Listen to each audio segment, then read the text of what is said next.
agradecemos, Senhor, por mais essa santa e gloriosa oportunidade de estudar a Tua palavra, conhecer o seu coração, sua mente, conhecer esses princípios elementares da doutrina de Cristo. Lição número 48, o título é Deus confirma a sua palavra ou a lei do testemunho, da confirmação. Nós vamos falar de um princípio bíblico, o princípio da confirmação, do testemunho, de ter testemunhas em tudo aquilo que Deus fala e tudo aquilo que nós também falamos uns para os outros.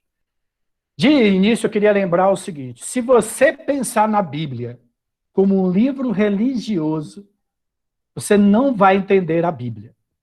A Bíblia trata de um rei, de um reino, de duas alianças, dois pactos, o pacto do Antigo Testamento e o pacto do Novo Testamento.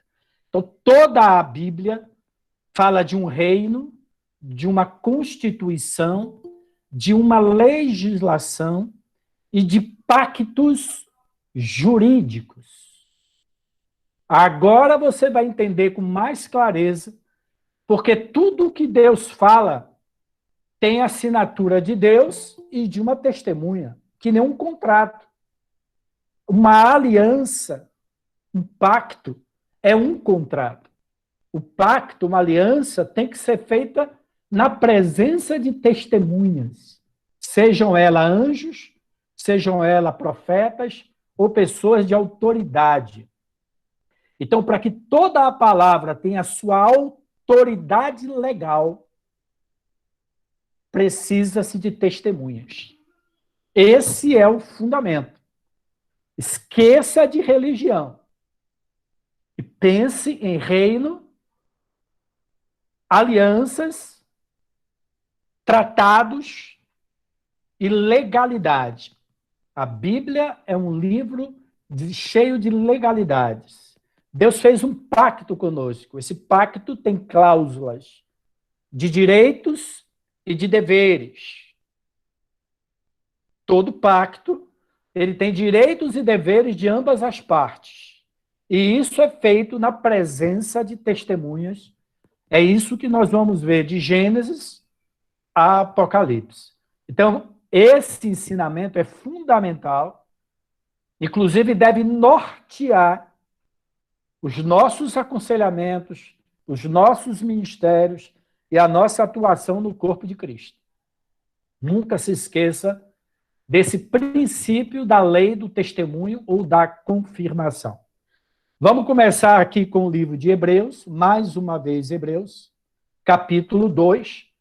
Aqui a gente vai ler do versículo 1 ao versículo 4. É sempre bom acompanhar na Bíblia em papel, sempre bom ter uma canetinha e uma régua.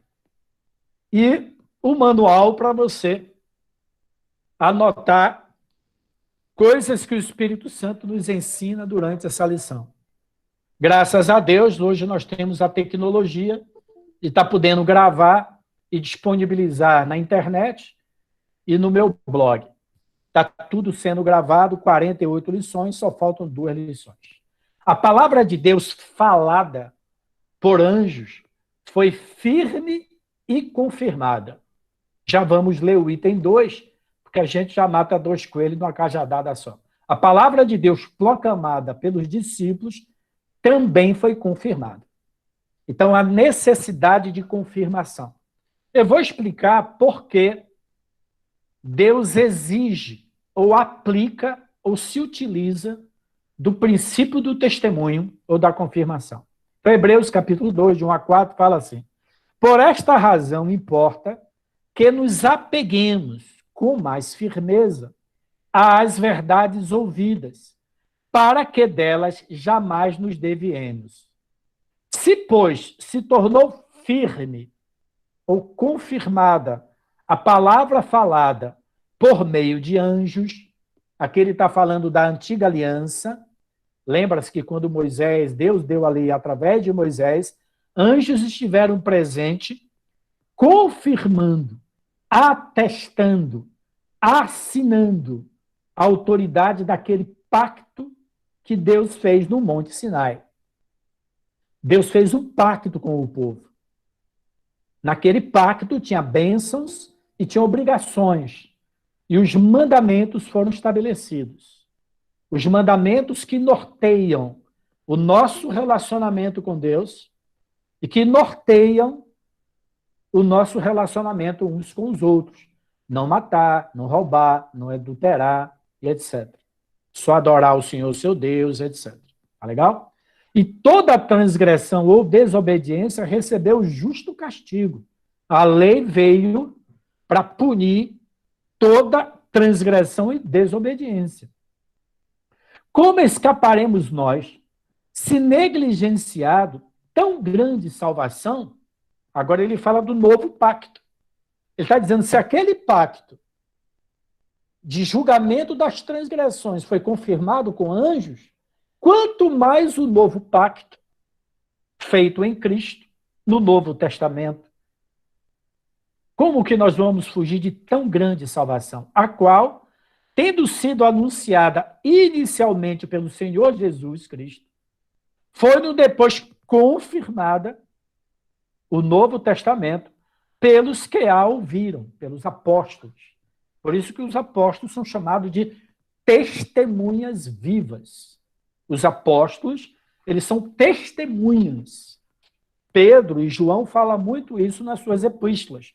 Nós somos testemunhas oculares de tudo que Cristo falou e fez e ensinou. Então, a presença viva dos apóstolos, principalmente o último apóstolo que mais viveu, que foi o apóstolo João, foi muito importante, ok? Então, esse é um princípio que nós temos em toda a Bíblia e nós vamos percorrer alguns textos explicando isso aqui. Por que que Deus precisa de testemunhas? É o que ele fala aqui, gente, para que a gente não duvide. Deus sabe da fragilidade do ser humano. Deus sabe da nossa dúvida, da nossa incredulidade, da nossa fragilidade. Então, tudo o que Deus faz, ele sempre testifica 1, 2, 3, 4 vezes. Eu não sei quantos de vocês ouviram a palavra que eu ministrei ontem aqui na comunidade de Garanhuns. O título dela é Estratégias do Reino de Deus, baseado no Evangelho de Mateus. Uma palavra que eu acho muito importante, um ensinamento muito importante. Coloquei nos 2 grupos, dos princípios elementares e no grupo corpo. Eu falo sobre isso. Quando Maria estava grávida, a gravidez de Maria e o nascimento de Jesus foi assinado por Deus por muitas testemunhas. Teve testemunha de anjos, teve testemunha da natureza. A própria natureza, através da estrela que veio do Oriente, escreveu nos céus, registrou na astrologia o nascimento do rei de Israel. Não sei se vocês sabem, naquele estudo que eu falei de um chinês sobre a escrita antiga na China, os magos chineses, eles têm e tinham isso da China antiga, né, que vinha desde 2000 anos antes de Cristo. Os chineses registravam diariamente, 24 horas por dia, existiam pessoas observando os astros e registrando em documentos todos os fenômenos dos astros. E os chineses têm nos seus escritos antigos registrado uma eclipse que aconteceu por 3 horas no ano 30 depois de Cristo. Quando Jesus morreu, houve uma grande eclipse a 3 horas da tarde até 6 horas da tarde. Os chineses registraram nos documentos chineses, feitos pelos astrólogos, eles eram sacerdotes chineses, que houve uma eclipse solar na região da Palestina, e eles registraram que um grande líder e rei estava morrendo. E isso não passou na Globo. Ok? Então Deus registrou nas estrelas o nascimento do rei de Israel e a morte desse rei. Então, por isso que Romanos fala, eles são inexcusáveis, porque tudo que nós podemos conhecer de Deus, o seu eterno poder, está registrado na criação. Por isso que todo cientista honesto com sua consciência tem um encontro verdadeiro com Deus. Agora, aquele que conhece e nega, aí é complicado. Tá legal? Deixa eu falar para vocês, existe uma tradução, quando a Bíblia fala para Abraão olhar as estrelas e contar as estrelas, lembra que a descendência dele seria como as estrelas do céu e como os grãos de areia da terra? No original hebraico, aquela palavra não é contar as estrelas. No original hebraico é cantar as estrelas. Havia um cântico. O universo profetizava, cantava, entoava um cântico de bênção e prosperidade sobre a vida de Abraão. Ok? E essa sinfonia tem uma métrica, tem uma matemática. Por isso que traduziram muito pelo conta. Conta matematicamente. Mas no hebraico entenda a numeração ou a matemática desta melodia. Legal? Então, existe muito paralelo entre as 12 tribos de Israel e os 12 horóscopos. Tá legal? Os horóscopos, cada um deles representam uma tribo de Israel. Isso é uma curiosidade. Então, tá aí.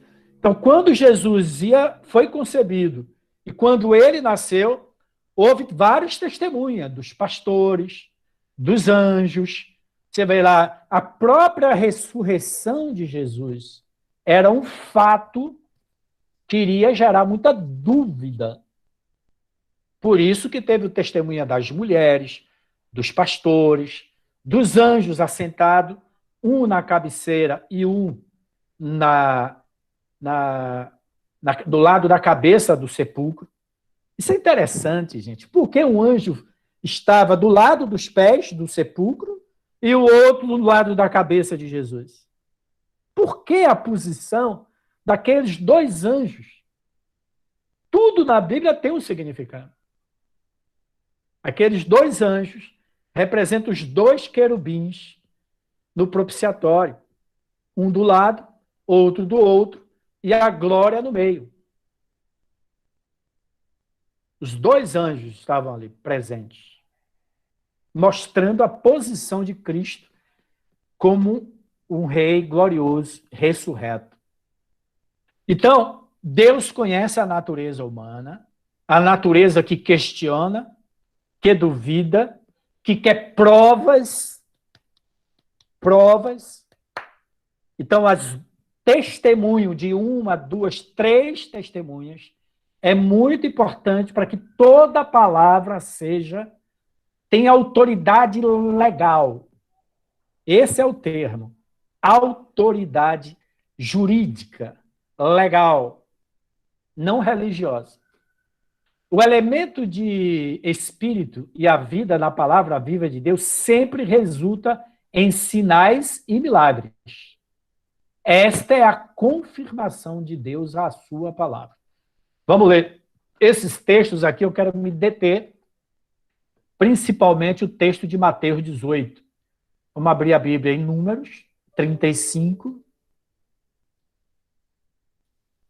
A Bíblia não é um livro religioso. A Bíblia é um livro que trata de reino, de jurisprudência, de alianças, de pactos, de contratos, escritos de dívida e anulação de escritos de dívida. Todo o linguajar bíblico é o linguajar jurídico. E nós precisamos entender isso. Então, esqueça sentimento, eu sinto, eu acho, eu penso. Esquece disso. Isso é religião, isso é sentimentalismo de alma. Tá legal?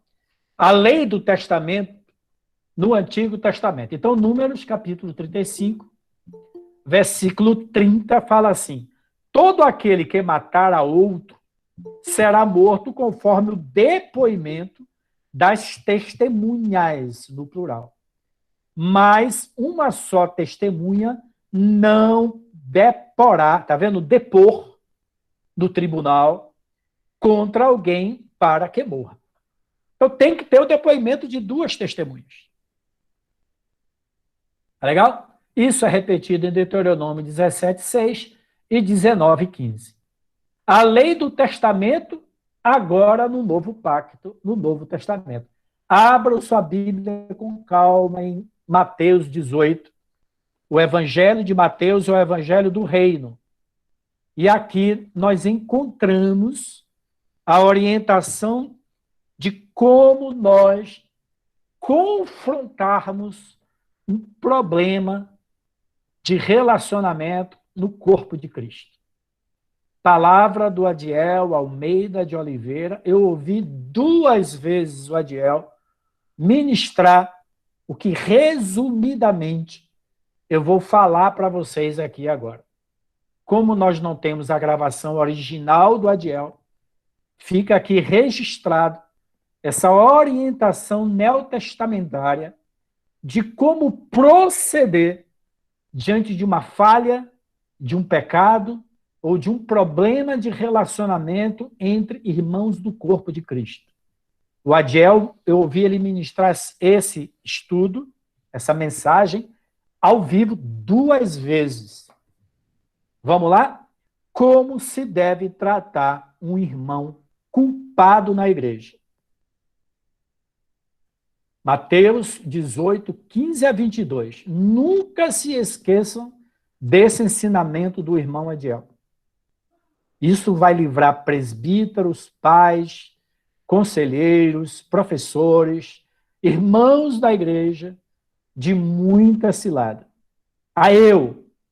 Aplicando esses princípios, já livramos irmãos de muitos problemas. Inclusive, recentemente, aqui em Garanhuns, o presbitério passou por uma dificuldade muito grande, que não tinha provas físicas para resolver.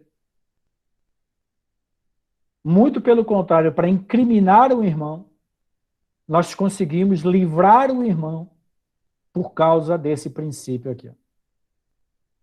Se teu irmão pecar contra ti, vai arguí-lo entre ti e ele só. Depois eu explico o que a Adiel fala. Se ele te ouvir, ganhastes o teu irmão, conquistastes o teu irmão, preservastes a unidade. Se, porém, não te ouvir, porque houve um problema particular entre ti e o teu irmão, você foi arguí-lo sozinho, Se ele não te ouvir, você achar que está certo, passa para o versículo 16. Se, porém, não te ouvir, toma ainda contigo uma ou duas pessoas, testemunhas, para que, pelo depoimento de duas ou três testemunhas, toda palavra ou toda verdade ou toda situação seja estabelecida ou esclarecida. E se esse irmão que foi pego ou dito como culpado não os atender, diz-o a eclésia. A palavra igreja, já estudamos sobre isso, é eclésia, o tribunal, o senado, o congresso. Expõe ao congresso. E se recusar a ouvir também a eclésia, ao conjunto das autoridades do reino, consideram como gentil e publicano. Em verdade vos digo que tudo aquilo que ligares na terra, no tribunal, na eclésia, terá sido ligado nos céus, e tudo que desligares na terra terá sido desligado no céu. Depois eu leio o final para entender o que Adiel fala detalhadamente. Ponto 1, Adiel Almeida de Oliveira. Primeiro, se o teu irmão pecar contra ti, vai arguí-lo entre ti e ele sozinho. Ok? Então, o Otávio, eu fiquei sabendo que o Otávio falou mal de mim. Eu vou me encontrar particularmente eu e Otávio. O Adiel falou que normalmente quando você tem um problema, você já espalha aquele problema. E você começa a criar um problema. O problema já teria sido resolvido se você fosse com seu irmão, resolvisse, morreu o problema e não espalhe uma raiz de amargura. Resolve entre ti e ele sozinho, fecha a porta, desliga celular, cuidado para a criança não ouvir. Cuidado para o vizinho não ouvir.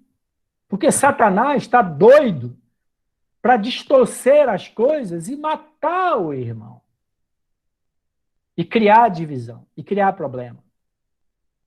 Então, normalmente, a gente quer apoio.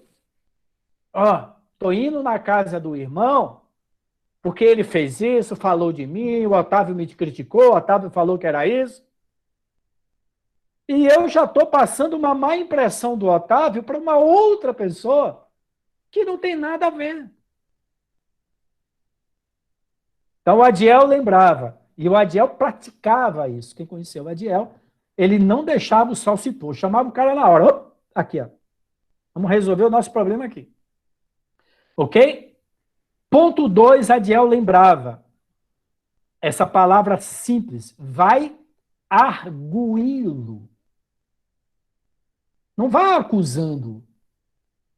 Eu fiquei sabendo que você fez isso, fez aquilo, fez aquilo, fez... Isso é acusação. O que é que Adiel falava?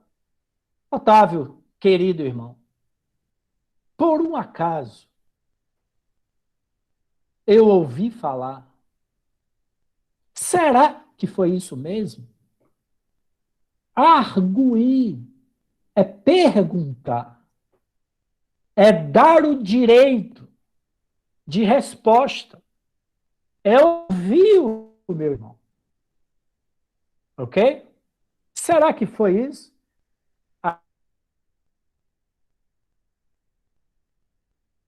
Foi uma distorção.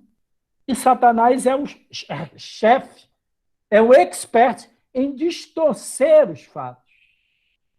E aqui você já destruiu Satanás e a mentira. Então, primeiro, vai entre ti e ele sozinho. Ponto 2, vá arguir, questionar, perguntar ao irmão.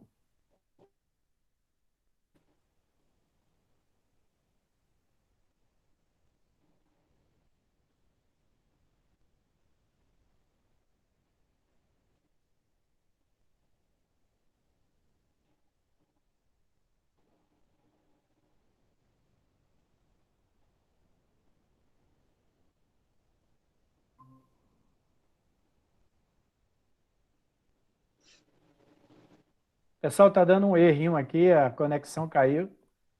Estão me ouvindo aí? Eu não estou nem vendo vocês, só as bolinhas. Alguém abre o microfone? Fátima? Está ouvindo aí? Agora Aqui tá ok, tá- Rai. Já deu ok aqui. Estamos beleza. ouvindo. Estamos ouvindo. 10.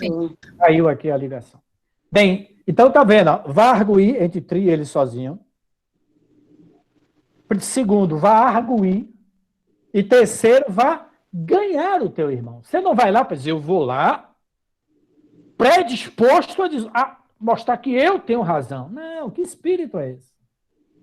Nós estamos aqui para conquistar, para incluir. Meu Deus do céu! Incluir, não excluir. O Adiel dizia que nós, no nosso meio, nunca chegamos ao ponto de excluir. Nunca chegamos. É claro que tem irmãos que foram confrontados, arguídos, endureceu o seu coração e ele mesmo se afastou. Mas nunca chegou ao ponto de chamarmos a igreja, expor e ter esse irmão como anátema. Já houve, sim, muitos casos no nosso meio de presbítero que adulterou, foi exposto, e o amor do corpo restaurou esse presbítero e esse casamento. Já houve diáconos que roubavam a igreja, foi exposto com esse espírito de ganhar, de curar, de restabelecer, e hoje esse diácono é presbítero. Houve jovens, houve casais.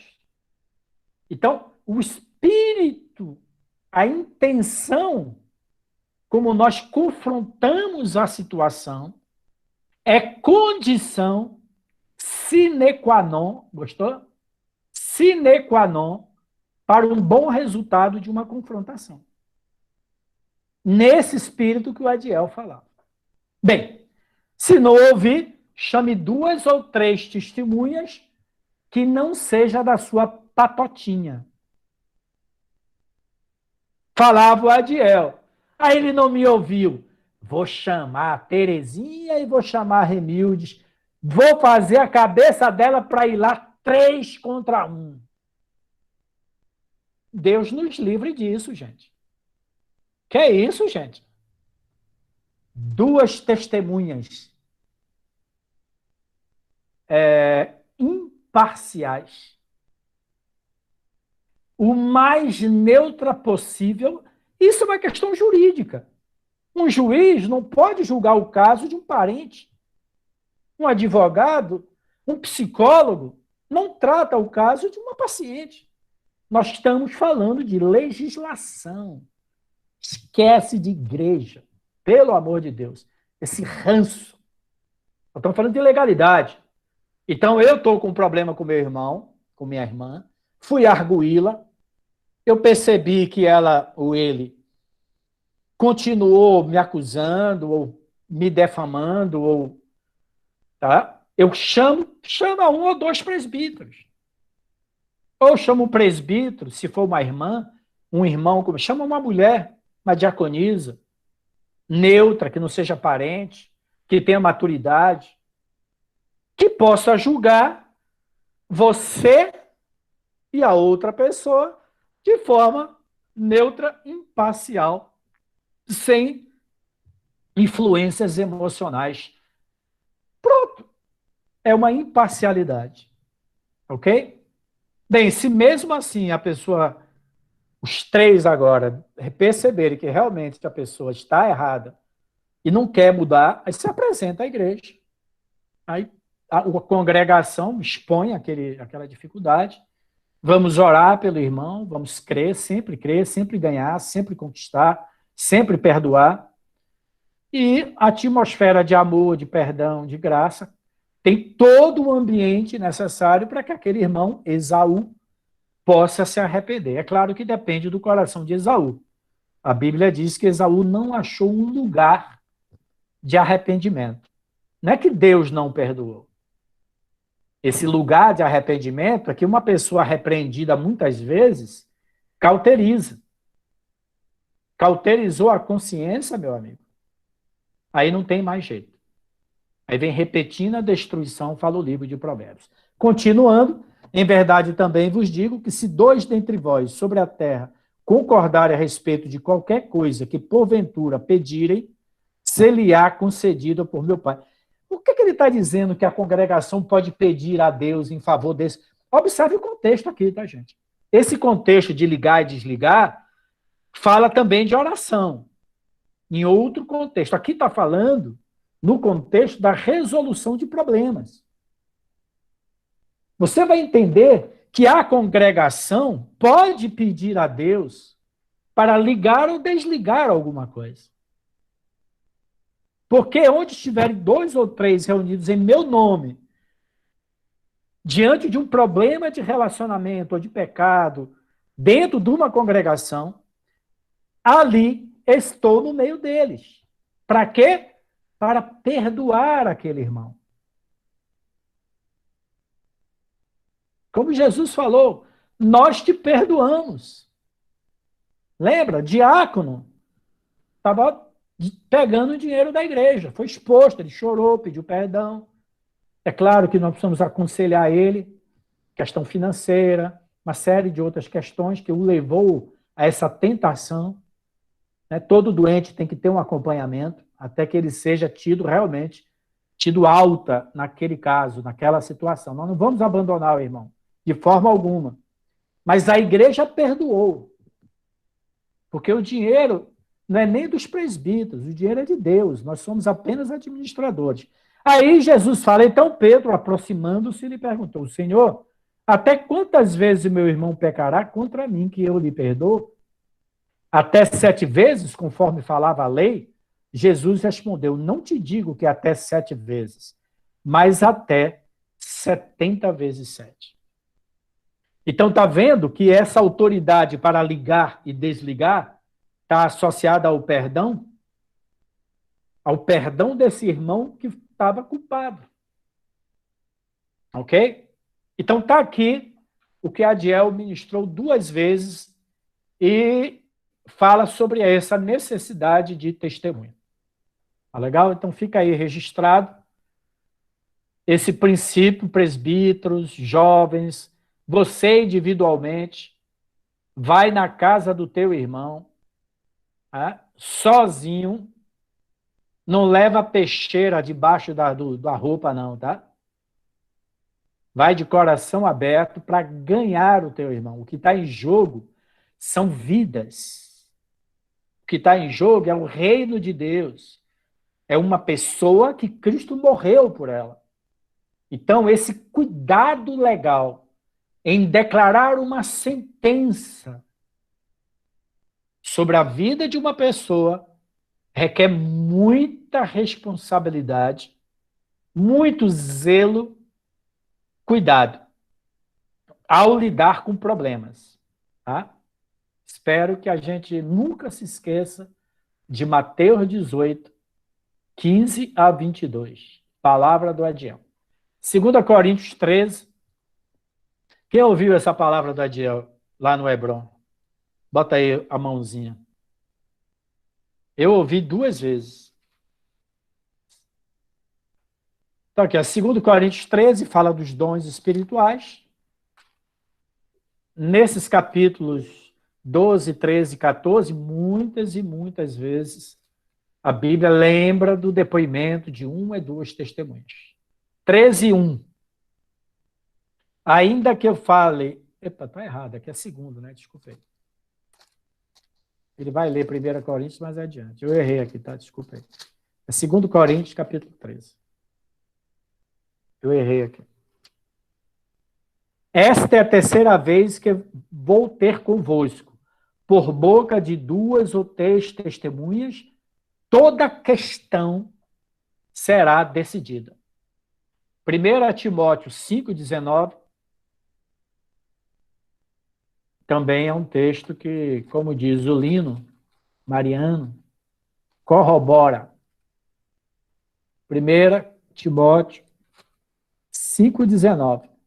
Não aceiteis denúncia contra presbítero. Gente, todo ministério de autoridade tem privilégio de foro. Ok? Todo ministério de autoridade tem privilégio de foro. Isso não significa que ele vai ser impune, mas existe uma legalidade de como enfrentar, confrontar e resolver problemas da equipe apostólica, de presbíteros, de diáconos ou outros ministérios para o corpo. Ok? Não aceite denúncia contra presbítero, senão exclusivamente sobre o depoimento de 2 ou 3 testemunhas. Tá? Então, aquelas fofoquinhas contra presbítero, fecha o ouvido. Eu não quero ouvir falar disso. Eu não quero ouvir falar. Eu fico um leão quando eu vejo qualquer acusação de qualquer irmão do corpo de Cristo. Como eu te falei, aqui recentemente em Garanhuns, alguém acusou o irmão. Eu fiquei um leão. Porque o pastor fica um leão quando fala dos filhos dele e das ovelhas dele. Eu protejo e a minha ovelha até o último tribunal. Até que me prove o contrário. Alguém abriu o microfone ali. Maior ruído. E eu estou sem a ferramenta de áudio, gente. Por favor, quem abriu aí? Marcos Silva. Seja bem-vindo, Marcos, do Rio de Janeiro, convidado do Wagner. Tá ok? Então, gente, vamos ter muito zelo, porque nós estamos lidando com alguém que Cristo deu a vida, são irmãos em Cristo, são ministérios, entendeu? Vamos deixar fofoca, acusação, vãs coisa, fecha o ouvido. O Adiel, quando alguém ia falar com ele, o irmão fulano, o cara ia passando, vem aqui, tá falando mal de você aqui agora. Confronta na hora. Esse irmão tá falando de você, vem aqui. Ele juntava as 2 pessoas na hora. Esse irmão tá dizendo que você fez um carro na hora aqui, Puf. Cortava o mal pela raiz, porque raiz de amargura, meu amigo, ela se espalha, e nós já vimos famílias, igrejas, ministérios serem destruídos por esse espírito de acusação. Ministérios erram, são humanos, né? O profeta confrontou Davi, mas foi um profeta. Foi um profeta, ok? Que tinha autoridade para confrontar o rei. Então, tome cuidado com a acusação contra presbítero. Seja tardio no falar. Ainda mais equipe apostólica, esse tipo de coisa. Então, tá aí. Não aceite denúncia contra presbítero, a não ser pelo depoimento de 2 ou 3 testemunhas.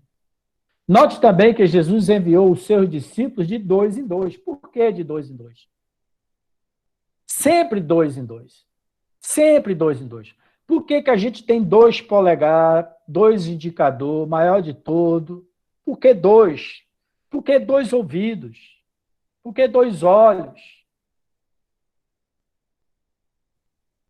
A natureza ensina.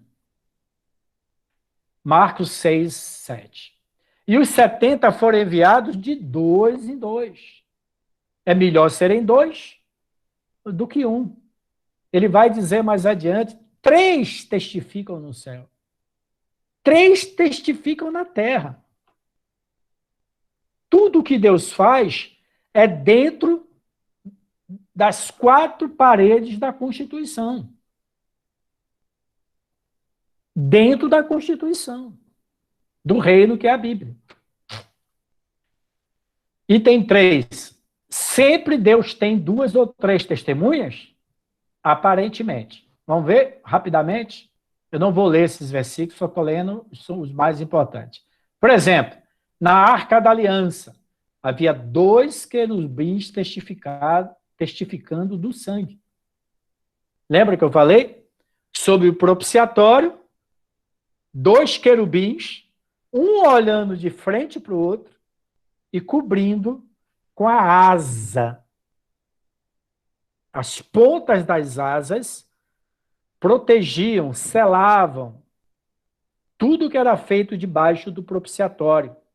Porque ali no propiciatório era julgado o pecado. Então, o pecado foi julgado pelo depoimento de 2 querubins.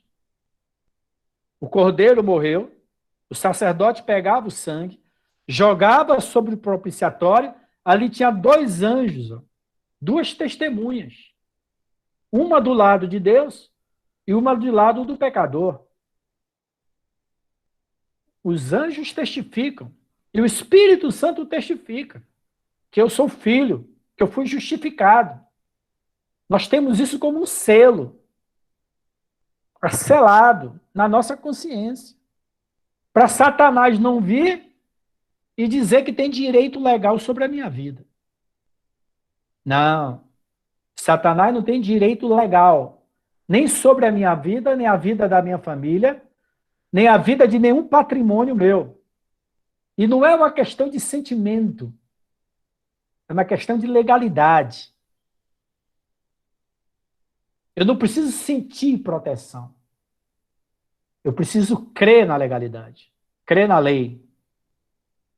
Eu posso me sentir fraco, inapto, indigno, mas eu tenho uma legalidade. Ele me justificou com um único sacrifício e me perdoou eternamente. Isso é legal. Lembra de Lutero, quando Satanás queria acusar ele, e na Idade Média, essa doutrina da penitência era terrível. Veja os filmes de Lutero, principalmente aquele feito pela própria Igreja Luterana, que é um dos mais fiéis que tem. Lutero se condenava, até um dia que ele leu: quem está em Cristo, Romanos capítulo 8. Agora, pois, já nenhuma condenação há. Romanos capítulo 8. Agora, pois, já nenhuma condenação há para os que estão em Cristo Jesus, porque a lei do Espírito da vida em Cristo Jesus te livrou da lei que te acusava. Está falando de lei, de legalidade, de jurisprudência. É nisso que o livro de Romanos é o livro mais jurídico que tem no Novo Testamento. Por isso que foi escrito aos romanos, que entendiam muito de legalidade. Das leis romanas, eram as leis mais bem elaboradas, mais bem evoluídas de todos os povos daquela época. Então, gente, isso aqui é extraordinário. Olha lá. 2 testemunhas na concepção de Jesus. Lembra que eu falei? Maria e José, Isabel e os anjos. Lembra lá de Zacarias? O sumo sacerdote ficou mudo no nome do nascimento do seu filho João Batista. Também teve muita legalidade para provar que aquele cara era um enviado de Deus. Ok? 2 ladrões, olha aí que coisa linda, o John é fantástico, né? Testemunhas da morte de Jesus. Fantástico, né, cara? A gente nunca tinha pensado nisso, né? 2 anjos, testemunhas da ressurreição e ascensão de Jesus.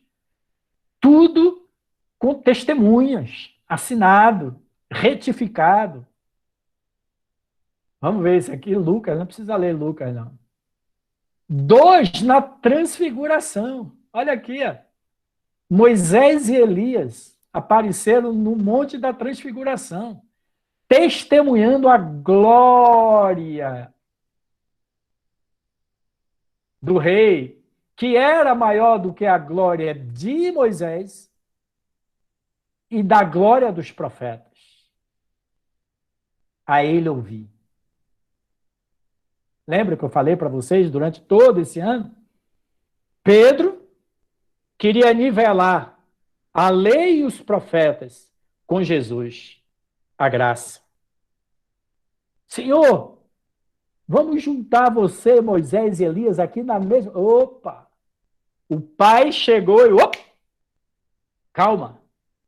Deus falou, fala o livro de Hebreus, muitas vezes e de muitas maneiras, pelos pais e pelos profetas. Mas agora nos fala pelo Filho. A ele ouvir. Não nivele Cristo com a lei e os profetas. Hebreus fala sobre isso. É o livro de Hebreus que eu já falei para vocês e estou devendo para vocês. O livro de Hebreus mostra que Cristo, o sacerdócio de Cristo, a aliança de Cristo é maior do que os anjos, é maior do que Moisés, o sacerdócio é maior do que o sacerdócio de Arão, e o sacrifício dele é maior do que o sacrifício da lei. Então, o livro de Hebreus vem mostrar que Cristo fez uma aliança superior. E aquela antiga aliança representada por Jerusalém e o sacerdócio levítico, ia ser destruído e não ia ficar pedra sobre pedra. A ele ouvi. Então, Moisés e Elias testemunharam, mas o Pai testemunhou. É a ele ouvir. Este é o meu filho amado. Ouça, Pedro, não mais a Moisés, não mais o profeta, porque Moisés profetizou de um profeta que era superior a ele. Virá um profeta que é superior a mim. A lei e os profetas tinham sombra da realidade. A realidade chegou. Esqueça da sombra. Né? A foto é boa para matar a saudade. Mas no dia que a gente se encontrar, eu vou esquecer de teleconferência, gente. Eu vou largar o celular durante o acampamento inteirinho, porque eu fiquei 2 anos sem ver vocês. Eu não quero levar nem celular para o acampamento, porque eu tenho tanto irmão para beijar, né, Zé? Tanto irmão, a saliva que eu não gastei, porque eu não podia beijar muita gente. Eu só posso beijar minha esposa agora. Né? Estarei lá, viu, Rai? Aí, eu vou beijar essa bochecha linda. Essa bochechinha. Vou beijar ela. Ó, eu vou largar celular, gente. Eu só quero beijar meus irmãos. Ósculos santos. E haja beijo, hein? O Tião, então, coitado. O Tião deve ter... Coitado do Tião de Garapava. Deve ter secado, né? O Tião deve ter murchado. Coitado do Tião. Me lembrei dele agora. Ô, Senhor, tem compaixão do Tião. Alcançamos o Tião. Conforta esse coração. São irmãos que se alimentam do amor do corpo. Eu não sei como é que tá esses irmãos. Viu? Zé Abud é um aqui, ó. Passou um deserto essa pandemia que só Deus. Vamos lá? 2 ou 3 testemunhas no corpo de Cristo no ministério da igreja. É por isso que quando os nossos ministérios pregam na igreja, sempre tem 1, 2, 3, 4, 5, 6 e todo o corpo com ele. A gente nunca deixa o irmão sozinho. Vamos pular para o item 2 aqui para a gente correr um pouco mais. Já vai bater 1 hora já. Em 1 Coríntios 14, 19, vemos que pelo menos 2 ou 3 profetas deveriam falar.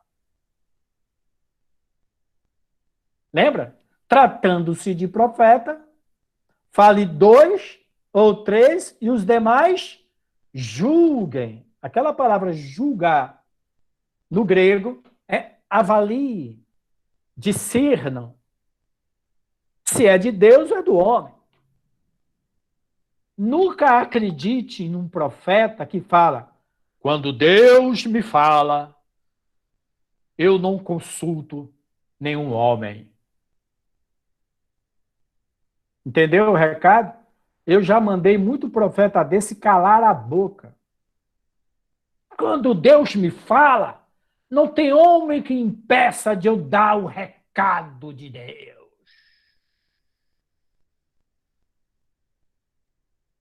Cala a boca, que você não sabe, você é criança, rapaz. E o cara saiu da igreja e foi para outra, tentar iludir outros. Se ele é um profeta de Deus, ele é submisso. Ele se submete a ser avaliado. Porque existe falha humana na manifestação de qualquer dom. A igreja de Coríntio tinha divisão, problema, e tinha dons espirituais. Então, Deus sabe da fragilidade humana. O John fala sobre percepção espiritual. Lembra os 10 passos da percepção espiritual? Está lá. Nunca diga, esta é a palavra de Deus. Assim diz o Senhor. Nunca fale isso. O John fala, ó, eu estou sentindo. E submete seu sentimento. E ele fala desta palavra, que toda a palavra de Deus tem que ser confirmada. Lembra quando Paulo se converteu? Né? Se transformou de Saulo para Paulo. Houve testemunhas. Houve testemunhas. Como é que esse cara agora ia ser um apóstolo e Deus não selou aquele ministério? Houve testemunhas. Ananias e vários outros. Né? O sonho de Ananias, ele foi para a rua direita, todo um testemunho para provar que aquela conversão não foi falsa. Porque Paulo podia se tornar um lobo metido de ovelha, se penetrar na igreja para saber quem eram os cabeças e ser um infiltrado. Né?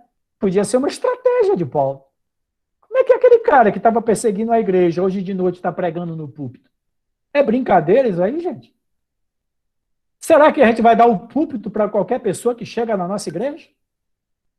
Aqui na igreja de Garanhuns, eu estava abrindo a igreja. Não, já estava no culto, começou a aparecer um cara lá na porta. Como eu estava de frente, eu fui lá atender ele. Lá na porta, ele falou, puxa, aqui é uma igreja? Vocês são evangélicos? Somos. É o seguinte, eu tenho uma palavra de Deus. Eu poderia ministrar aqui? Eu falei, sim, você pode, depois de ficar um mês sentado na cadeira. Ah, mas eu vou em muitas igrejas e quando Deus me dá uma palavra, tem sido uma bênção para muitas igrejas. Aí eu falei para ele, mas eu não conheço você. Eu não sei quem é você. Como que eu vou deixar você entrar na minha casa, sentar na mesa com meus filhos, sem saber quem você é? Ah, realmente, tem que ter um pouco de prudência, sim, muita prudência. Pode vir, eu posso te apresentar, venha a primeira, venha a segunda, depois de um mês que a gente te conhecer e tal. Se a gente sentir que você tem algo para contribuir, nós vamos ser um com aquilo que Deus fizer. Ok? Então não vamos ser ingênuos, pessoal. Não vamos ser ingênuos. Não adianta vir falando em línguas, e Deus, meu servo, Deus está falando. Quando o cara começa a falar em língua, eu falo, rapaz, fala em português, porque se você não falar em português, a Bíblia fala, se alguém fala em línguas, não interpreta, fique calado, é bíblico. E o cara começa a falar em língua, só, meu amigo, traduza. E outra coisa, quem fala em línguas, fala a Deus. Não a homens. Quem profetiza a homens, para exortar, estimular e consolar. Então não venha usar o dom de línguas para mostrar uma espiritualidade, para que eu me submeta e você me domine. Nada disso.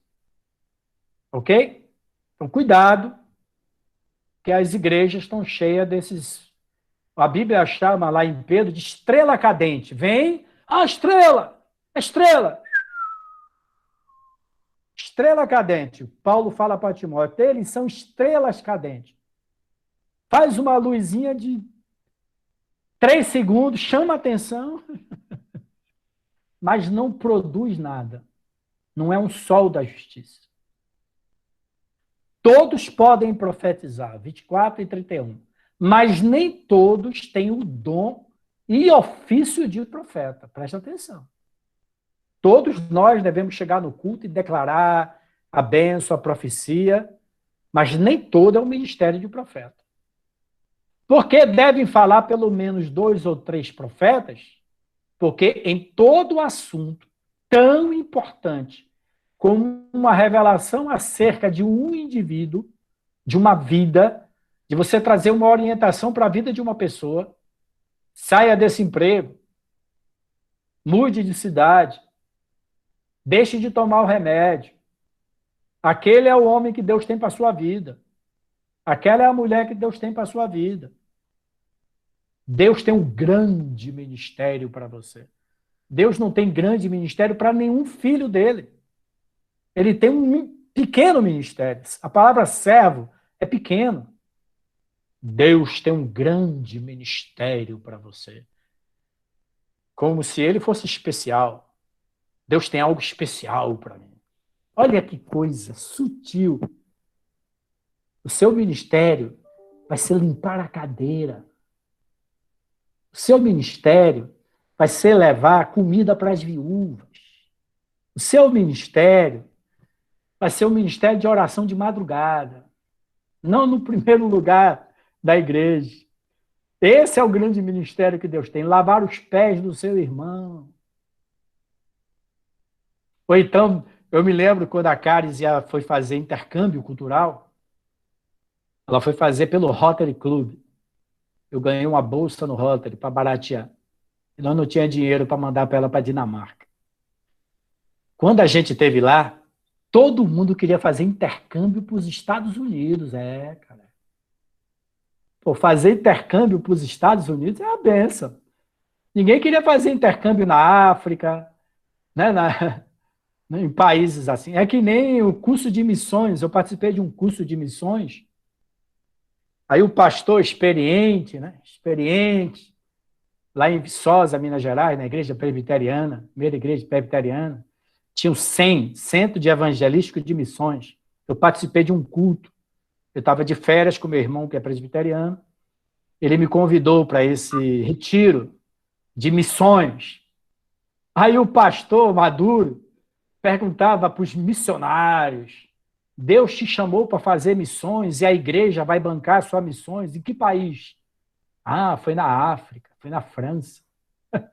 Quer dizer que a igreja vai financiar seu turismo nos Estados Unidos? E se Deus te mandar para Angola, você vai? Aqui para o Peru, para uma tribo indígena? Lá para Maputo? Interessante que nenhum jovem sentia de Deus, só sentia de ir para os Estados Unidos, para a França, para a Europa, para a igreja mandar ele para ser missionário. Ninguém mandou para Nínive. Ninguém quer profetizar em Nínive. Só quer profetizar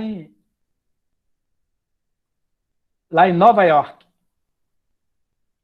E só quer profetizar para rico, viu? Deus tem um dom especial para mim. Pregar o evangelho para rico.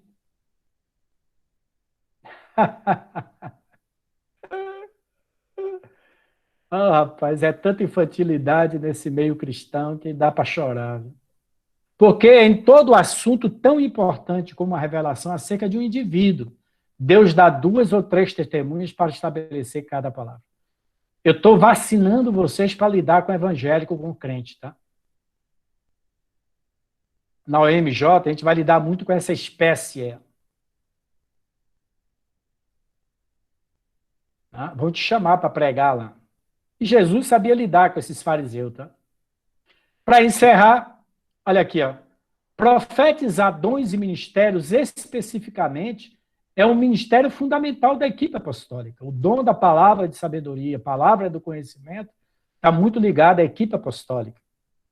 Aqueles que não têm o ofício, o ministério de profeta ou de apóstolo, devem participar desta prática unicamente sobre a autoridade de um profeta ou apóstolo ou autoridade espiritual.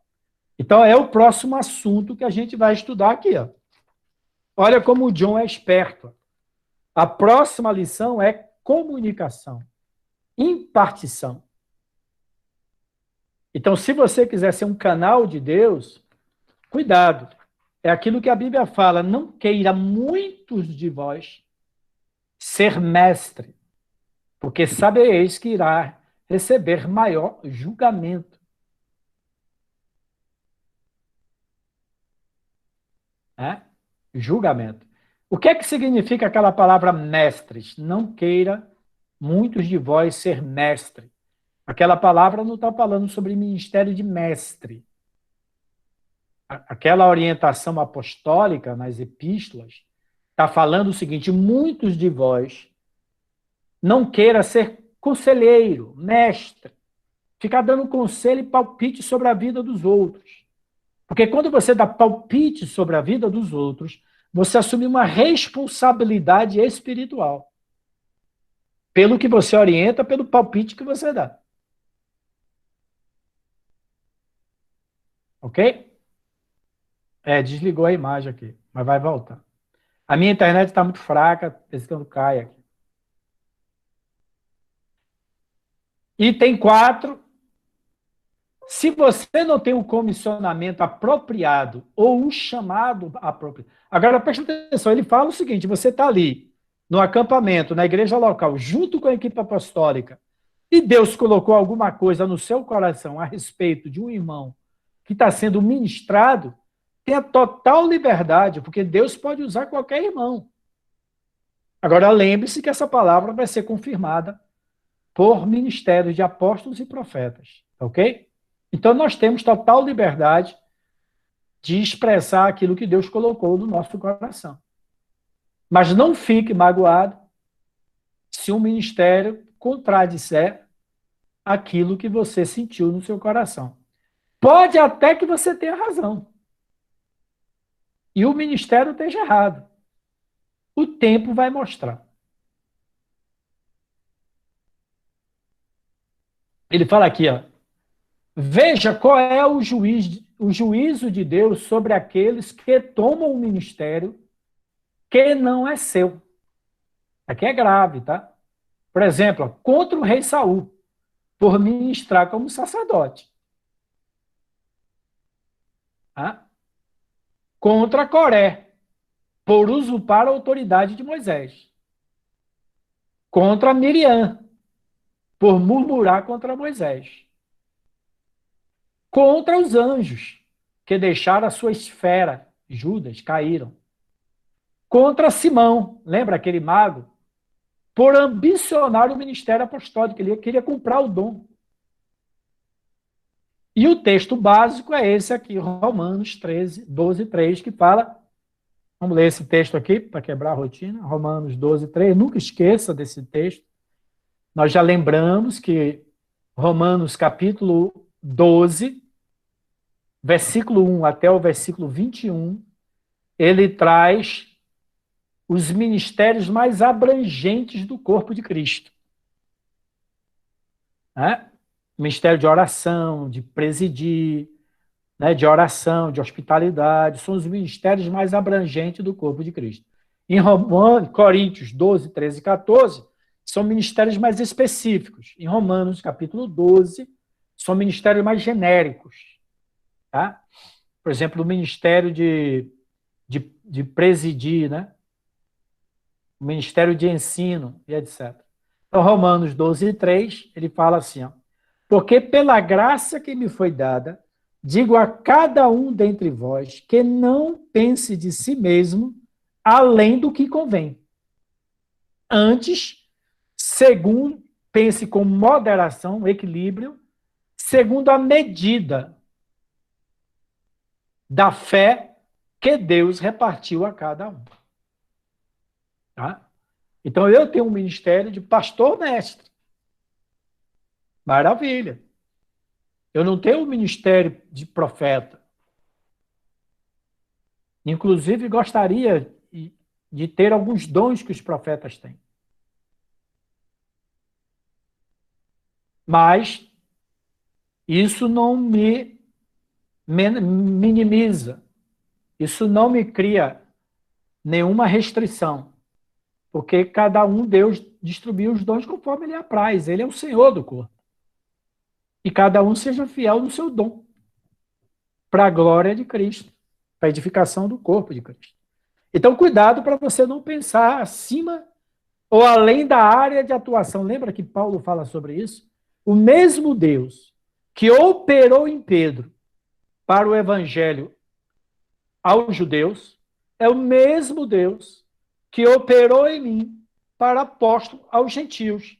E Paulo respeitava a área de atuação do ministério de Pedro. Embora Pedro pisasse na bola quando vinha nas igrejas gentílicas, né? Paulo teve que repreender ele, né? Pedro era muito impulsivo e um pouco político. O Benedito fala sobre isso, né? Aquela palavra de Simão a Pedro. Pedro, às vezes, era meio político, né? Você viu, ô Jesus, vamos fazer aqui uma barraquinha? Vamos botar aqui Moisés, vamos botar aqui Elias e vamos ficar aqui a gente. Pedro era um cara, né, meio político, né? E se deu mal com essa política dele. Para encerrar, ele fala aqui, ó, seu dom é ilimitado. Seu ministério é ilimitado quando está dentro dos limites divinos para você. E isso também não significa, como fala Coríntios, que você tem que procurar outros dons. Ah, eu tenho um ministério de mestre, mas eu queria ter um dom de curar. Ótimo. Se Deus quiser me dar esse dom para abençoar o corpo, aleluia. Mas se Deus não quiser dar o dom de cura para mim, vai dar para o Paulo, vai dar para o Zé Abud, vai dar para o Wagner, vai dar para a Tereza, e vai. Quem é que vai ser abençoado? Não é o corpo? Pronto. É simples assim. Isso não cria nenhum conflito. Evite o ministério individual, tanto quanto possível. Quando ele for além da dedicação, exortação e consolação. Foi além disso, começar a trazer direção para a vida das pessoas, etc., muito cuidado. Além disso, opere, quer dizer, funcione no ministério do corpo de Cristo. O que fizermos, devemos fazê-lo como um corpo.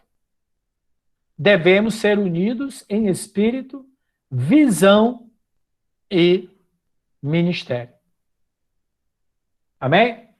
Então tá aí, nós falamos do princípio da testemunha, o princípio da confirmação da palavra de Deus, que é segurança para nós todos, traz autoridade, traz legalidade e traz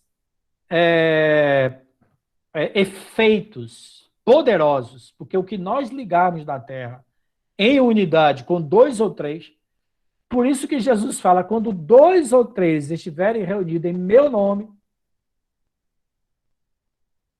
ali eu estarei entre eles. 2 ou 3, nunca um só. 2 ou 3. Deus pode operar através de um indivíduo isolado? Pode.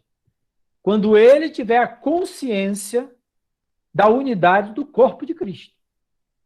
Eu fui enviado com 24 anos pela equipe apostólica como uma pedra no alforje de Davi para São Luís do Maranhão, 24 anos.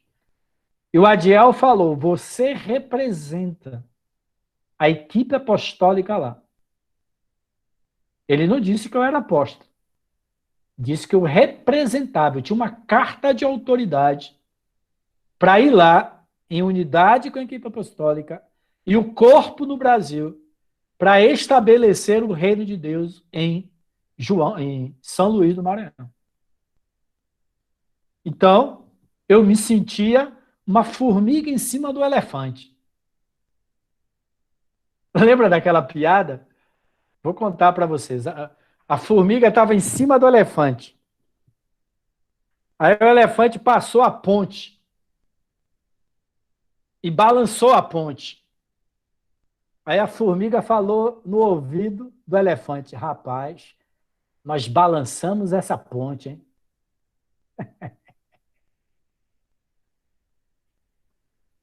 Entendeu? É isso que a Bíblia fala. Lembra? Quem ouviu a palavra que eu ministrei, né, domingo aqui em Garanhuns sobre o reino de Deus, eu falei de Golias e Davi. A lei da representatividade de duelo Eles usaram o princípio do duelo. Sansão falou, quem vai descer a esse vale para pelejar contra mim? Se esse representante ganhar, todos nós serviremos Golias. Davi e Golias. Todos nós serviremos a ele. Mas se eu ganhar, todos os judeus me servirão. É o princípio da representatividade. Então, se Davi venceu Golias, todo Israel gritou, eu sou vitorioso, mesmo que eu não joguei a pedra. Por isso, agora você vai entender aquela expressão de Paulo, em Cristo. Nós somos mais do que vencedores. Eu não fiz nada para destruir Satanás. Quem destruiu Satanás foi Jesus no deserto e na cruz. Mas quando Satanás vem para cima de mim, eu falo, ó Jesus, nós matamos o príncipe desse mundo. Hein? Nós somos fera, cara. Em Cristo, na representatividade legal do Cordeiro de Deus, eu, um mero humano, cheio de falha, sou mais do que... Até hoje eu não sei o que é ser mais do que vencedor, tá? A mais do que vencedor é o que mais do que vencedor? Vencedor já é vencedor, cara. O que é mais do que vencedor? Eu acho que mais do que vencedor é ser vitorioso e não perder uma batalha. Isso é ser mais do que vencedor. Em Cristo, nós somos mais do que vencedores. Em Cristo, eu sou justo e justificado. Em Cristo, eu sou santo. E esta é minha identidade. O que é identidade? É identidade. Assinada por um Pai, por um Espírito, por Cristo e pelos anjos. 4 testemunhas, 3 que testificam na terra. Ele fala aqui, e 3 testificam no céu. E o Espírito Santo, fala Paulo lá em Hebreus, testifique aos romanos que eu sou filho. Eu não sou escravo, eu não sou bastardo. Eu tenho uma filiação. E outra coisa, lembra que eu falei para vocês de Hebreus? Agora vocês vão entender aquele texto de Hebreus que eu falei para vocês. Hebreus 6 ou 4.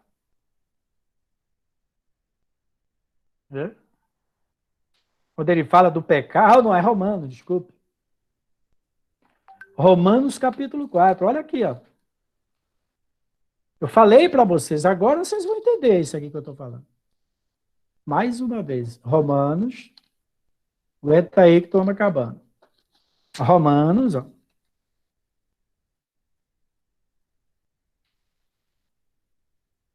Cadê?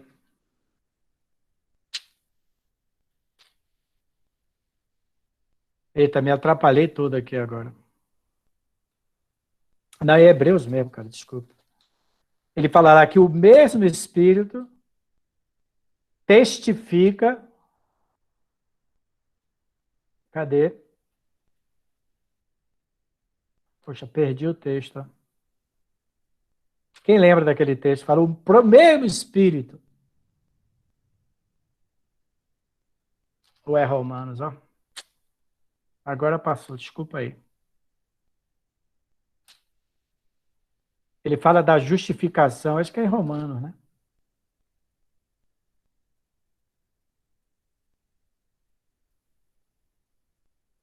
Romanos, capítulo 2.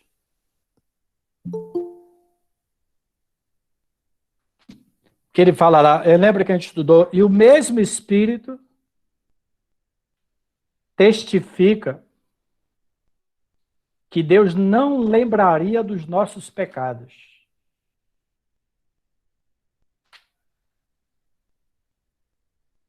Aqui, ó, Hebreus capítulo 10. Ó. Hebreus capítulo 10, é isso aí.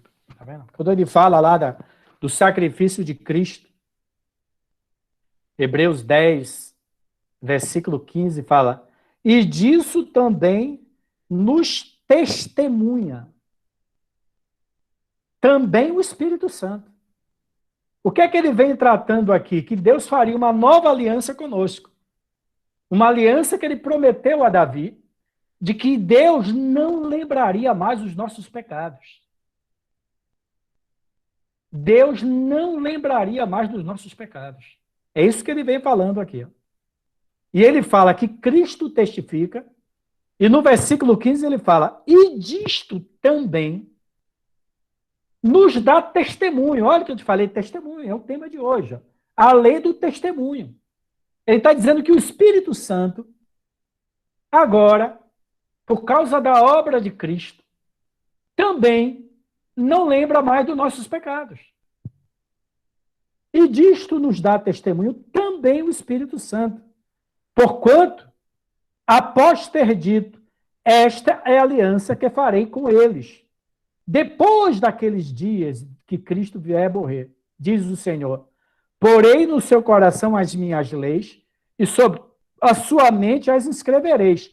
E ainda acrescento uma cláusula no contrato. Também de nenhum modo me lembrarei dos seus pecados e das suas iniquidades para sempre. Ora, onde há remissão de pecados, já não há ofertas pelo pecado. Então, o que é que eu falei com vocês durante essa série de estudo? O Espírito Santo não convence mais eu de pecado. Porque o Espírito Santo não lembra de pecado. Lá em João, ele fala, quando vier o Espírito Santo, ele lembrará o mundo do pecado, da justiça e do juízo.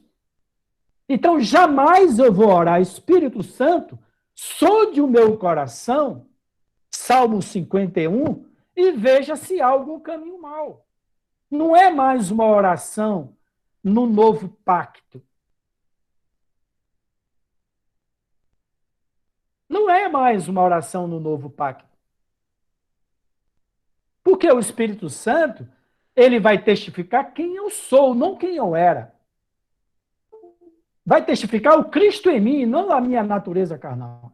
Agora, se você ler o livro de Hebreus, ele fala que quem testifica do nosso pecado é a minha consciência. Porque a lei de Deus já está escrita no meu coração. Eu não preciso que o Espírito Santo lembre que eu olhei para uma mulher e desejei ela. Que é isso, gente? A minha própria consciência eu acusa, pô. Não preciso do Espírito Santo para me acusar que eu adulterei, que eu roubei, que eu menti. Quando eu minto, eu já sei que eu menti, porque a palavra de Deus está no meu coração. O Espírito Santo vai me lembrar, quando eu pecar, do sangue de Cristo, da justiça, do juízo e da coisa. É isso que ele vai lembrar. Então, o próprio Espírito Santo é o que está escrito aqui em Hebreus, então eu estou ficando maluco. O próprio Espírito Santo testifica, assina embaixo. Também, de nenhum modo, me lembrarei dos seus pecados. É o que está escrito aqui na nova aliança do livro de Hebreus. Por isso que não há condenação, autocondenação. Jamais o Espírito Santo vai me condenar, porque ele não foi criado para condenar. A lei foi criada para condenar. E Jesus falou, quem julga é a minha palavra que está no seu coração. É ela que me julga. Então, quando eu peco, a minha consciência me julga, eu não digo que foi o Espírito Santo. Foi minha consciência que mostrou que eu errei. Agora, o Espírito Santo vai me auxiliar na minha fraqueza, vai me lembrar de quem eu sou. Ele é um paráclito, não é um advogado, não é um acusador. Ele vai ficar do meu lado e vai lembrar das promessas que Deus me deu e vai me reerguer. Essa é a natureza da pomba. Essa é a natureza da pomba.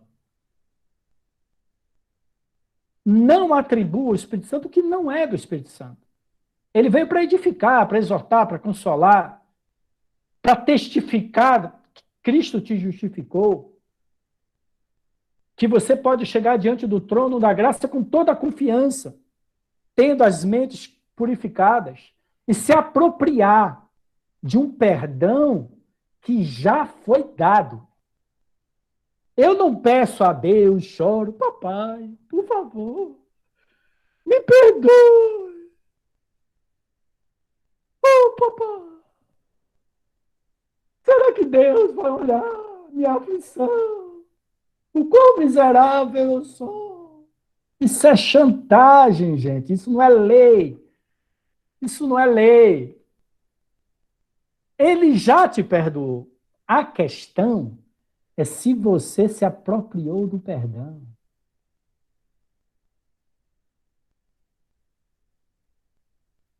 Ele já perdoou. Quando meu filho peca, ele vem para mim, ele fala, papai, você me perdoa? Filho, antes de você nascer, eu já decidi te amar e perdoar tudo o que você fizer nessa vida. Agora, não vou deixar de te disciplinar. Não vou deixar de te orientar. E se um dia seu coração se fechar para mim, você perdeu toda a possibilidade do arrependimento e da mudança. Porque eu sou a graça. Então, o maior pecado de Adão foi ter tido medo de Deus e se afastado de Deus. Tive medo. E é isso que Satanás quer colocar, te acusar para você ter medo e se afastar do seu pai. Aí ele ganhou. Mas se você pecar e se aproximar do trono da graça, no momento da necessidade, ele é fiel e compassivo para te compreender, te perdoar e te capacitar a não pecar mais. Eu vou chegar para o meu filho e vou dizer, filho, você errou. Eu te perdoo. Agora, olha, da próxima vez, se afasta dessa mulher. Se afasta dessa turma, cara. Se afasta dessas amizades. Não assista mais esse canal no YouTube. Desliga seu computador 9 horas da noite. Eu vou desligar a internet, eu vou te ajudar. 9 horas da noite, quando você entrar no seu quarto, eu vou desligar a internet. Porque você é fraco. Mas eu estou do seu lado. Olha, gente, esta é a pura verdade do Evangelho, que foi distorcido para nós. O Espírito Santo não me condena e não me convence de pecado. Ele convence o mundo do pecado. E ele é tão gracioso que assim que ele convence uma pessoa do pecado, ele convence da justiça. Que existe uma solução para o pecado. E convence de que o príncipe desse mundo já foi julgado. E que aquele pecador, se aceitar a justiça, naquele instante, ele tem autoridade sobre o acusador. Porque o príncipe desse mundo já foi, não vai ser, já foi julgado. Então, um pecador que se encontra com Deus, todos se dobraram, afasta de mim que eu sou pecador. Naquele instante, quando o Espírito Santo entra nele, ele convence da graça, da justiça e do juízo, e no mesmo instante ele olha para Satanás e fala, agora eu tenho autoridade contra o pecado.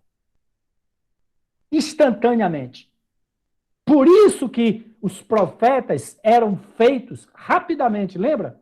Profetas instantâneos. O que é que aconteceu com Paulo? Que estava matando, mandando matar, e na mesma noite, aquele cara estava pregando na igreja. Que consciência de justificação. Ele sabia que ele era o pior dos pecadores. Mas ele chegava diante da igreja sem nenhuma condenação. O que é que aconteceu com Davi? Que pecou, adulterou. articulou a morte de um soldado fiel para ficar com a esposa dele. Mas quando o Espírito Santo convenceu ele do pecado, imediatamente os ossos dele se fortaleceram e ele foi cantar e dançar na presença de Deus. Até os outros se escandalizaram. Peraí, cara. Até você? Gente, nós precisamos ser livres da condenação e da autocondenação. É isso que destrói a gente. Agora, eu não estou justificando o pecado. Eu estou dando a chave para nós reinarmos sobre o pecado. Porque não estamos debaixo da lei, mas da graça. Romanos. O pecado não terá mais domínio sobre vós, porque não estás debaixo da condenação, da lei, mas da graça. A graça me ergue, a graça me revela a justiça, o juízo, quem eu sou em Cristo. E isso me dá autoridade. Quando o pecado vem dentro de mim ou fora de mim, eu tenho autoridade contra o pecado. Pode até me atingir, mas não vai me deixar de cabeça baixa. Não vai me deixar de cabeça baixa. E vai me dar força para eu não pecar mais. Ok? Esse é o Espírito Santo testifica a nova aliança que Deus fez conosco em Cristo Jesus. Dos seus pecados, Deus não se lembrará mais. Ele fala lá, o seu pecado será distante como o Oriente do Ocidente. No mais profundo do mar, lançarei os seus pecados. Gente, naquela época, quando alguém queria esquecer de uma dívida, ele jogava no fundo do mar. Não existe lugar melhor para você esquecer de um problema.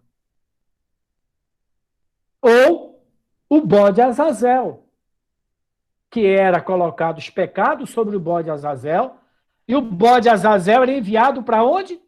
Lugar de esquecimento. O irmão Stevens fala, seja um esquecedor. Nós precisamos ser um esquecedor. Viver nesta nova aliança. Nem lembrar dos meus, nem lembrar de nenhum irmão do corpo. Olha, rapaz, quando a gente vai confrontar o problema, o cara começa a desencavar pecado de 30 anos atrás, pô. Ah, mas um dia, peraí, cara. Você não tem o Espírito Santo dentro de você. Eu nem lembro o que o Wagner fazia comigo. Tanto que eu estou brincando, eu estou dando risada dessas coisas. Olha, gente, estudem o livro de Hebreus. Aquele sacrifício da lei não podia livrar a consciência do pecador. Davi morreu com aquela consciência. Mas Deus prometeu uma nova aliança a Davi. Uma aliança que Deus nunca mais, diz Romanos. Aí é Romanos. A aliança que eu prometi a Abraão, Davi falou, né? Bem-aventurado é. Davi falou em Romanos, Paulo lembra de Davi. Bem-aventurado, feliz o homem, cujas suas iniquidades são esquecidas. Porque Deus estava debaixo da lei e não podia esquecer do pecado de Davi.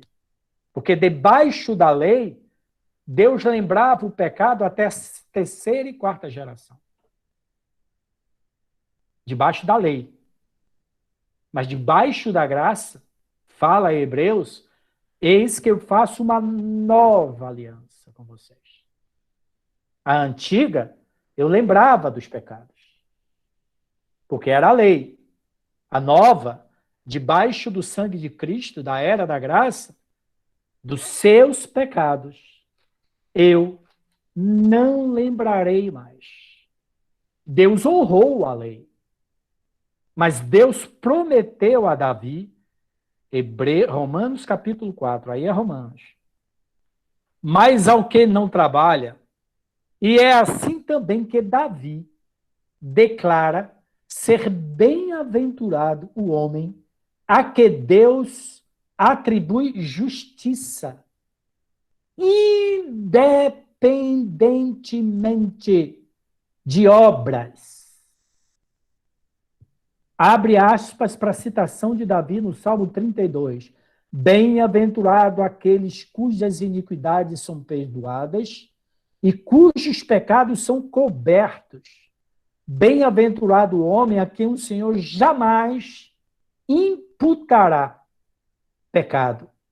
Essa palavra imputará pecado no grego está anotado na minha Bíblia. Registro de pecado. O Senhor apagou. Imputar significa creditar pecado. Deus não acredita mais pecado. Não fica contabilizando. Eu achava que no juízo final Deus estava anotando um pecado. Anota um pecado aí para o raio. Ah, não, ele fez uma obra boa. Uma boa, uma ruim, zerou. Agora mais uma obra ruim. 2-1. A balança tem mais pecado do que obras boas. Eu achava que era assim. Eu achava que era assim. E não é assim. Legal? Então, Davi, Deus fez uma aliança com Davi e prometeu Davi. Davi, infelizmente, você nasceu na época errada. E eu tenho que honrar a lei. Por causa do seu pecado, a sua descendência vai sofrer, Davi. Embora houve muita graça. Houve uma porção de graça, porque Davi tinha que morrer. E Deus poupou a vida dele. Porque ele era um homem segundo o coração de Deus. Mas Deus teve que cumprir a lei. Porque estava debaixo da aliança da lei. Mas Hebreus fala, eu farei uma nova aliança. Dos seus pecados jamais me lembrarei. E o Espírito Santo testifica, assina como testemunha, que jamais se lembrará dos nossos pecados. Ok? Então, que a nossa consciência seja purificada e nunca deixemos de nos aproximar diante do nosso Pai em qualquer situação. Mesmo numa situação de pecado, Deus jamais vai virar a costa para a gente. Ele sempre vai estar de braço aberto, olhando pela janela, esperando você voltar para a casa dele. Amém? E assim deve ser o nosso coração com qualquer irmão que pecou. O mesmo espírito. E nós vamos dar um banho nesse irmão. Lavá-lo do cheiro de porco com a pura palavra. Vamos botar um anel nele. Vamos botar uma sandália de dignidade. E vamos celebrar uma festa. A festa da graça, da vitória da graça sobre o pecado. Essa é a parábola do filho pródigo. Amém? Boa noite. Até segunda-feira. Leiam Hebreus. Leiam, comam, estudem. E ore por mim, para eu ter força para acabar o livro de Hebreus. Na realidade, Todos os dias, hein?